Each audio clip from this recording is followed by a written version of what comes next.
तो भैया वो हम आज बनी मनियारी में देखेंगे आज जग भगवान के जल भरी होता है। तो देखेंगे रोटा सब हम देखाव तनी देख लेंगे जुलूस अभी तो जुलूस निकल नहीं है,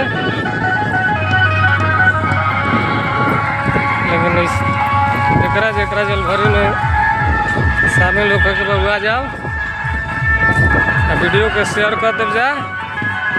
जैसे कि जग भगवान के जल भरी है जो भी शामिल हुई ओकरा के पुण्य मिली।